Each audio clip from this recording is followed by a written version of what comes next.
Welcome to the LUMR podcast. This week on the pod, we have the band Bleach Lab from South London. They make beautiful lo-fi dreamwave music and have put out 3 singles so far. Their most recent was Sleep, which came out end of June. Thanks for being on, guys. Yeah, thanks for having us. Really happy to be here. So I'm Josh, I play bass at Bleach Lab. I'm Jenna, I'm the singer. I'm Frank, I'm the guitarist. Hey, Sean is not here, he's at work. Missing drums. Drums is selling chocolate. Essential service. Yeah. So how did you guys meet and decide to start making music together? Well, initially, the way that me and Josh know each other is through college. We studied music at college together, but we didn't do anything like creative together at all. That started kind of before, so Frank and Josh. Years ago, that one, yeah. So we sort of come back from that friendship. We had an old singer, and we were used to be called a different name, me and Frank, in a different band. So once we changed the name and we needed a new singer, the first person I thought of was Jenna. And here we are, 3 years later. Yeah. Where did the name come from? This was from me, and I've given different answers about this in the past because I couldn't really fully remember. Yeah, that's okay. But to be honest, I actually think I have managed to work out. I've said in the past, and I stick by, that it came to me in a dream, which is ridiculous. But I think the inspiration behind it, which would have fueled the dream, was it being a portmanteau of the bands Stereo Lab and Beach House, which I'm very big fans of. And I just I liked how it sounded, and it stuck, and here we are. So you guys have been compared to Always, one of my all-time favorite bands. Is there anyone else that you look up to sound-wise? Any other like role model musicians or bands? I think it's quite different for all of us, I reckon. Yeah, it is. Let's start with Jenna. She's got some good ones at the minute. Yeah, at the moment I'm mostly just taking like inspiration from other solo female vocalists, and that's like kind of fueling the stuff that I'm writing at the moment as well. And that's people like Hannah Cohen, like Julia Jacklin. Obviously, Daughter's always been a massive influence for me. Aldous Harding and stuff like that. That's basically just the entirety of my playlist at the moment. But, yeah. Whereas for me, I would say like I tend to sort of think about it in 2 ways. Like I like to aspire to certain artists on how like we sound as a whole, and then I have some artists who I think specifically influence how I play. For the former, the one I routinely say is Mazzy Star, just because I think it fits. Jenna's vocals fit it really well, and Absolutely. It goes well with how I play guitar. But for how I actually physically play guitar, I think the 2 fairly obvious ones, but can't knock them, is The Cure and Johnny Marr. Yeah, I'm leaning on Frank here as well. I think I'm quite similar in that sense, but in particular for my instrument and bass, I'm definitely leaning towards Cigarettes After Sex and Interpol. I think Interpol, even their guitar lines are amazing as well. Cool. Okay, I love hearing where you guys get your inspiration from, because I don't know, listening to your music, a lot of those bands came out like Mazzy Star, Cigarettes After Sex. I definitely was picking up on like those influences, and I like being right, so that's good. Don't we all? Yeah. What is your process for writing your music? Like, is somebody in the band the main lyricist, or is it kind of very collaborative the whole way through? I'd say it's very collaborative. It's all collaborative. Like we kind of write our own parts like separately and put it forward as like a concept, and then everyone else will work off of what we've kind of suggested. That's usually how we do it, really. Yeah. I think the thing is our songwriting process keeps changing, which I think is for the best, because we're kind of just figuring out what works. There's been a lot of figuring out what works, especially over the last few months, because our process have had to change so much. But I think I would say, generally speaking, the lyrics are done by both Josh and Jenna, which is great because I'm absolutely rubbish at writing lyrics. And we found in our latest sort of burst of songwriting, they've normally passed the vocal lines on to me, and then I've arranged it and then kind of built the song around them. And I think we're finding that's working quite well at the moment, and will probably be what we keep using going forward. It's easy to do it that way over like online as well, obviously, because we haven't been able to meet up. So it's a lot easier to do it that way. Yeah. Other than having to change your recording process, how have you guys tried to be more active online? I saw you on your Instagram, you put out like the guitar chords for a couple of your songs and getting your fans more involved. Yeah, I that was, the guitar thing was cool. I don't know how many of our followers are guitarists and would actually use those. But it was cool. It was cool putting them together because I like the idea. I really love the idea of people wanting to learn our songs, and yeah, I know I'll probably keep doing those, to be honest. Certainly at the moment, but it's quite a nice thing just to keep people engaged with what we're doing. Absolutely. I thought it was a great idea. I thought it was I haven't seen anybody else do that. And when I saw it, I was like, maybe somebody will like try to pick up guitar during lockdown and learn how to play now. So yeah. Have you guys been picking up any new hobbies, lockdown hobbies that you just started? Good question. I'm not gonna... My one is really boring. I've basically, to be honest though, it's good. Like I've always been really lazy as a guitarist, and I spent weeks like really brushing up on music theory, which it sounds so boring, but I'm not gonna. It has made the biggest difference. Like I'm finding myself way more empowered now when I'm writing songs, and I think it's just been great. I'm also trying to learn Photoshop so that we can make our socials a bit more flashy. I love Photoshop. When you guys have played shows, what has been your favorite place to play so far, your favorite venue? I saw your first gig at Notting Hill Arts Club, which was great. I love that you were there for that. That's so cool. I had no idea. It's really awesome because that was such an evening for us. We're going to have to say that, I think, aren't we? I think, well, so basically we had all these gigs in the pipeline, as you can imagine, and then coronavirus comes in just like a train, and we just haven't, every single gig we had was just in the tracks. So to date, that is our, as a live venue goes, with an audience, that is our first and only one that we got to do. So annoyingly, we had so much lined up. No way. Yeah. Are you serious? We were just about to get started, like, gigging, and everything, like, I was about to get on a train for our second gig, and I got a message from Josh saying I've got to self-isolate. I was like, no, this can't be happening, and I had to get back into work and just carry on, and it was a nightmare. Because I'm thinking that was like end of December. Yeah, because we had 15th of December. Yeah.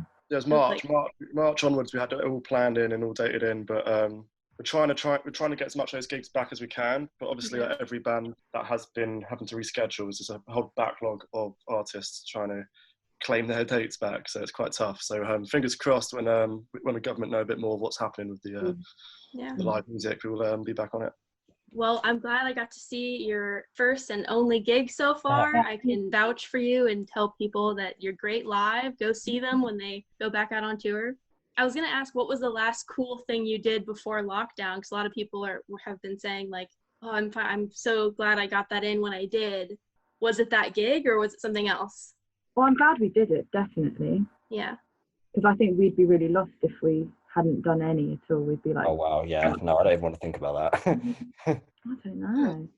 I think the main thing, the first thing we kind of did immediately before lockdown happened was we'd started recording, which was great. But it was also very frustrating have it be stopped bang in the middle, because you do kind of get into a flow with it, and it's all good because we've been able to pick it back up now, which is great. But I think that was the most sort of like exciting, like important thing that we were doing right before things went completely locked down. Yeah, I agree with Frank. I think that's the most exciting thing. For having all this music you've been sitting on for a long time, you're finally in the studio and fine tuning it all to hopefully the next set of songs.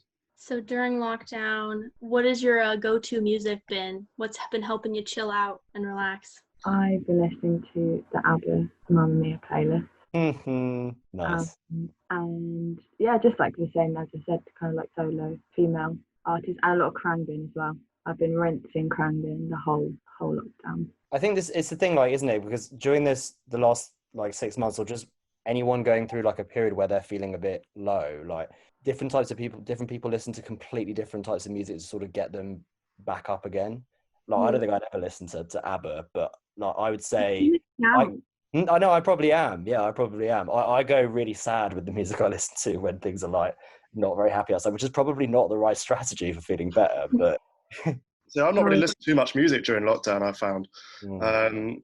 I think if I had to pick, it'd probably be the Call of Duty soundtrack at that point. I think that's all I've been doing for most of lockdown, if I'm honest. Yeah. Playing video games. Anything audio goes. I mean, podcasts, video game music, sure. Anything valid. Yeah, everybody listens to something different. I had a friend during university that would study to King Gizzard and the Lizard Wizard, which I could never do. They're so intense. like, it's just too intense. Yeah, that's very intense. But, you know, to each his own. Yeah. All right, so first game, I'm just going to go through this list and say, you know, most likely to do this. And you're just going to go through and say, who you think in the band would be most likely to do that thing. Okay? Okay. Yeah. First one. We including Sean. Yeah. Yeah. Obviously. He's here in spirit. Yeah, he is. Sean's going to get absolutely hammered during this. He's not going to defend himself, so he's No. defenseless. Okay. Most likely to forget where they parked their car. Does Sean have a car? Jenna, hands down, Jenna. Come on. Yes, I've been in multiple car parks with you, so yeah, you're not going away with that one. I have actually, I've lost my car when I've been with you before at Truck Festival, to be fair. Yes, Right, that's I'll agree with worst that. place you could ever lose your car at a festival. I know, it was awful. Most likely to get stuck in an elevator. I've been stuck in an elevator several times, so So I get stuck in showers, but I think you can claim the elevator there. I'll claim the elevator. I've never known anyone to have ever gotten stuck in an elevator. That's Several hilarious. times. Jesus. Thankfully, I'm not Um, claustrophobic, otherwise I think I would have had a bit of a panic attack. Yeah, I would have, yeah. Most likely to hitchhike somewhere. Sean. Gosh. Sean, no, Sean. He doesn't know what he's doing in best of days, let alone whose car he's getting into. He'll be going all over shop. Travelled anywhere. I feel like it would be Josh, because Josh is really good at talking to people, whereas I'm really awkward, so I wouldn't know how to actually ask them to let me have a lift. Just definitely. Just that one, isn't it? Most likely to become an astronaut. Definitely. Yeah, you have interest in space. Yeah, it's got to be Josh, surely. Josh loves space. Yeah, there we go. Yeah, that's easy. That wasn't really easy. Most likely to get a spontaneous tattoo. So I've been planning on getting one, but I think by merit of the fact that I've been planning it means I'm Not clearly not likely to do it spontaneously. I think Sean would, but Josh is very covered, so Yeah, that seems likely. Most likely to befriend a stray animal. Yeah, I think Jenna or Sean. That's So gotta be it's a Jenna. toss-up between Jenna and Sean. it's me. I've got a cat down my street that always wanders around, and I try to lure her in with corn ham. Doesn't want it. That's Jenna through and through. Most likely to get scarred by a horror movie. I love horror films, so this is definitely not It's me. gotta be Jenna, Me. probably. I was scarred by Josh watching Hostel. Oh, Hostel, yeah. That's good. Yeah. He forced me to watch it. Why did you force Jenna to watch it? It's so weird. I did it him. Let's He had get to to watch the the Christmas bit. Hostel. Like, look at this. Most likely to drop their phone. I feel like we all look after our phones surprisingly well as a group of people, which is weird. I'm so like ridiculously careful with mine, and I have this You've got a really flip case, haven't you? I've got a really lame like bad Okay. flip case which looks ridiculous, but it keeps my phone really safe. I think I'm quite good with my phone. So good, in fact, I don't use cases, so that might come back to haunt me. But so far, so good. So I'll probably say Sean, if he's most likely to drop it. He'll drop something. He's probably the klutz of the band. Okay. Cheap shot. There we go. Most likely to get catfished. Oh, I think I actually have been.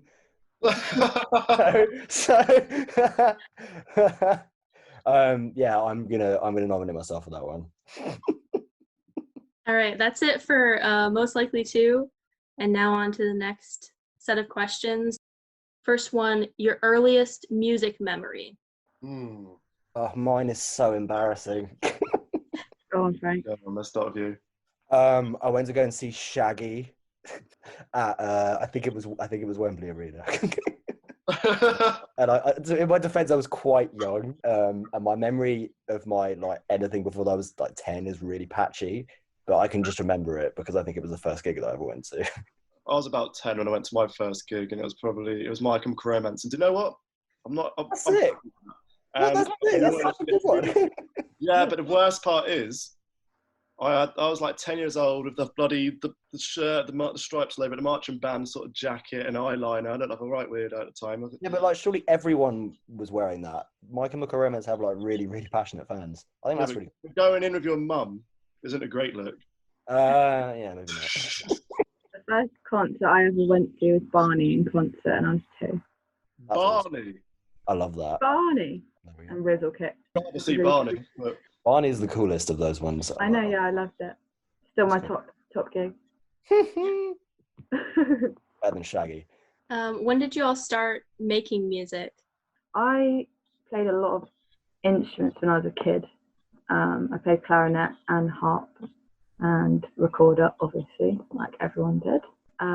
But the reason, and I stand by this, the reason I'm a singer is because my mum bought me SingStar for my PlayStation, and I always used to get it right in the bars, and I was very good. So I started going sing lessons. That's Nice. it. The rest is history. Nice. Didn't know that. That's interesting. I started learning guitar when I was 10. And I think I first started playing in bands when I was 16. So it's quite late, but super fun. yeah. I was very late. I was 17 when I first got into it. I've always been interested in music. I've like played things in the past, like African drums in like school and stuff. We got to play at the Albert Hall though, doing that. Royal Albert Hall. That's quite fun. Really? Oh, really? Yeah. Echo. Somewhere out of the 5,000 kids, there's a guy wearing a yellow t-shirt. And lo and behold. But yeah, I think I was quite late when I actually started writing music. Definitely, I was 17. Yeah. What did you guys listen to growing up? Weird stuff. My mum, she used to stick on like Celtic music, so I'd listen to all that. That's like, cool. Like work songs, whatever it's called, and also a lot of Enya, a lot of Tom Jones, and a lot of. She grew up in Cyprus, so a lot of like Greek music. Mine's David Bowie, probably quite a bit of Bowie, Queen, Led Zeppelin, and unfortunately Ricky Martin when my mum was in the house. But, oh man, that's too good. and I actually used to fancy Ricky Martin, so I used to cry when Ricky Martin came on the TV, and I used to go in front of it and try and block my mum from looking at Ricky Martin. Why? And that is true. Why? And I still will. Oh man, that's too good. I think I listened to, I always, again, really distinctly remember listening to a lot of Avril Lavigne, which I stand by. You know, it was I think it was the first album I ever got. But then also weirdly, and I think this was just because it was really good for like challenging myself with playing guitar, I listened to quite a lot of metal, which I'm not into anymore at all. But it's so technical that it really like pushed me forward as a musician, which I think was great. It's a shame I don't still have that attitude to music. It would be great if I did. Yeah, I think my first album was either Avril Lavigne or Kelly Clarkson. Like one of Kelly Good Clarkson. combo. I still love Kelly Clarkson. My first album was Ordinary Boys. Yeah, fair. And then so I got to play with them later on in my musical career, so that was quite. Oh yeah, you did, didn't you? That's awesome. Oh yeah, I saw you at that gig, didn't I? Brixton, yeah. That was weird. Good old days. Where do you guys most often listen to music? Are you like vinyl purists, or do you stream? Stream always, pretty much. I've got like a record player and stuff, but I mostly just Streaming. I want to get a vinyl player. I would like to start getting some vinyls. I've got some at home, but yeah, just I need the means to play it. I'm mostly streaming too. I got a vinyl player like a year ago, which for the first like month I used loads, and that was really great. And then I've just completely lost momentum with it. I think mainly because it's you know, this isn't exactly the easiest time to be going out and buying physical music. But I shouldn't be making excuses. Like, I should be doing it, and I've been really rubbish with it. I always say I can't start collecting vinyl because it's too expensive of a habit. Like, So I listen to so much music, I just need to be able to I know, so true. stream it. Also, where are you going to store it? Like, it takes up so much room. Right. I remember when I was moving houses and I had to transport my vinyls, it was so heavy, and I was just like, why am I doing? I have too much of an addictive personality as well. I was a kid who used to collect key rings. Anything I had more than one of, I'd start collecting. I used to collect shower gels at one point. What? Really weird kid. So From like anything hotels and stuff. any expensive things that you can collect of, you know, is bad for me. I'll be in rehab for vinyl hoarding. Any hidden talents? I'm double jointed, and I can do this with my tongue. I didn't know you could do that. That's sick. Good. Yeah, it's like a genetic thing, right? Some people can't do it. Yeah, it's very weird. It's called cabbage tongue. On a good day, I can get both my legs behind my head. I'm not demonstrating that now. Good I have to just take my word for it. Good But... day. Okay. I'm boring. I don't think I have any hidden talents. Maybe you guys can pick up on it. Have you guys ever dealt with anxiety about performing or stage fright or anything? Or does it just come naturally to you? No, terrified. Yeah. I've always been quite good, and in my previous bands I've been in, I've always gigged regularly, and we were always like yes bands. We're always up. Like every week we had a gig, at least every week for probably 2 years, and I got very comfortable. Then I had 3 years out while developing Bleach Lab, and suddenly it all hit home. And I got back on stage at the Notting Hill Arts Club. I was like, oh, I need to get used to this again. So it's a bit of a daunting task, just sort of like, oh, getting adjusted again. But no, not too. I just find there's maybe more specific to me, but like my setup when we play live is quite complicated. I mean, in the scheme of things, it's not that bad, but there's a lot more stuff that can go wrong. And I'm very bad with dealing with it when it goes wrong. So I find I've gotten like more nervous about playing live now than I would have done in the past when I played gigs, which is not great. But Such a long time coming. Yeah.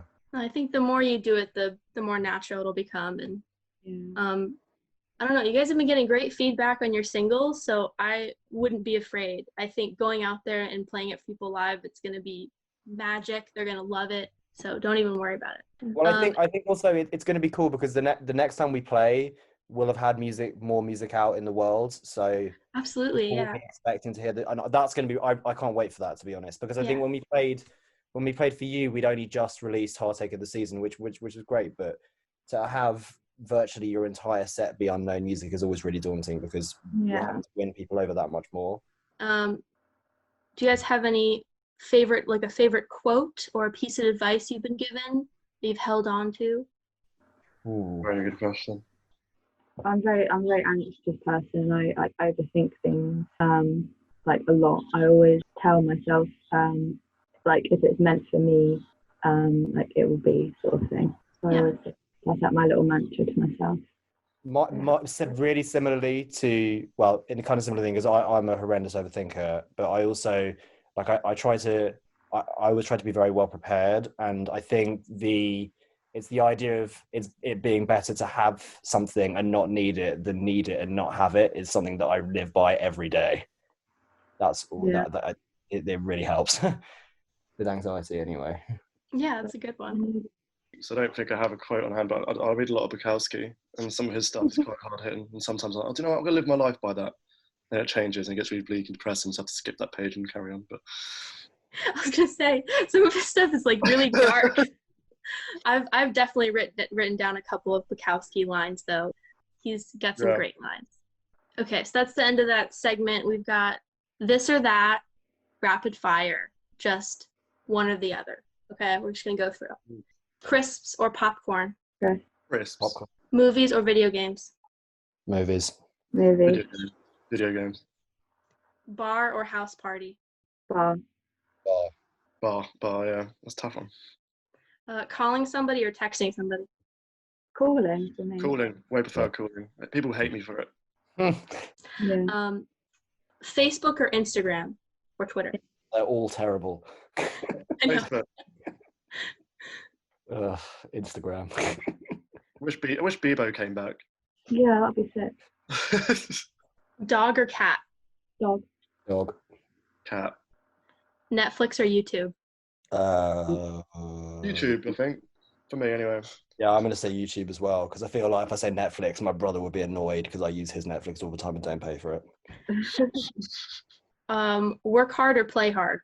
Both. Play hard. I'm gonna say work hard, which is so lame, but it's true. Yeah, it's good to have a good balance, though.